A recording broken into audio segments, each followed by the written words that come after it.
COVID-19 की अवाब चेरक असिदा खोई बेंगलोर की मपान दे लैरिबा IT सेक्टर दा थबक थबक खोई खरना पुल्लगा सेमजाबा brother and sister of Manipur कौब ऑर्गेनाइजेशन Basom न सिलगा Bangalore की commonly in and around say like 200 families the same distribute essential item no magi chang daba yadraba essential item khara distribute tawna bagi same sabal loijare makha tarak pada su machine akhoi gi organization gi ahan phase first phase ki ahan ba khongthang ni makha tarak pada su khoi mateng pangjagani amadi awa taraba mayam sina khoi contact tawbirak tuna khoi mateng pangba mateng pambiu haina mayam da sina asi khoi covid ki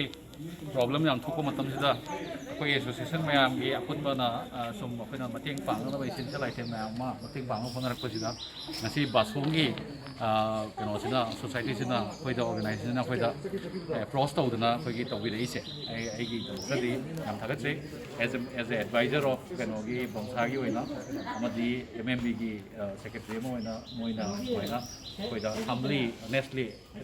cross to na mayam gi awat pa mayam simen da moi di yaujage dong lak sa se ngai oina na khoi ngasi yen thoi ba se mapung pha na matung ta bu sum continue to ba ne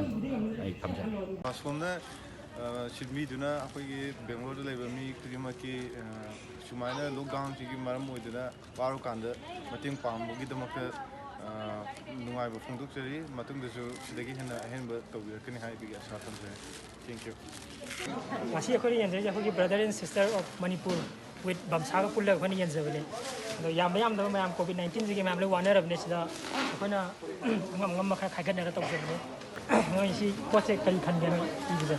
Ngasi Basom group na aku ida mat chain kai kan no pi ba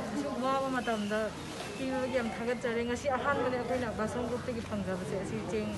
da kai kan phangja se. Okay, thank you. Thank you so much, Basom. Koi mapada lai ru semua dah dong mating kami bagi. Thank you so much. Basom mai kai dige koi wari bo ni sing mo pang bi mai se yang thagat ngai lai koi si ma ban lai se ko chai phang bo kot pa wa man tang bo kot pa lai do Basom tarak tige bi yang thagat chai. Okay, sir. Okay.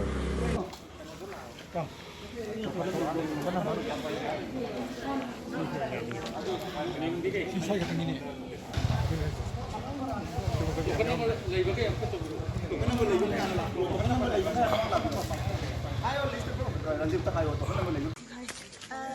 evening, ako'y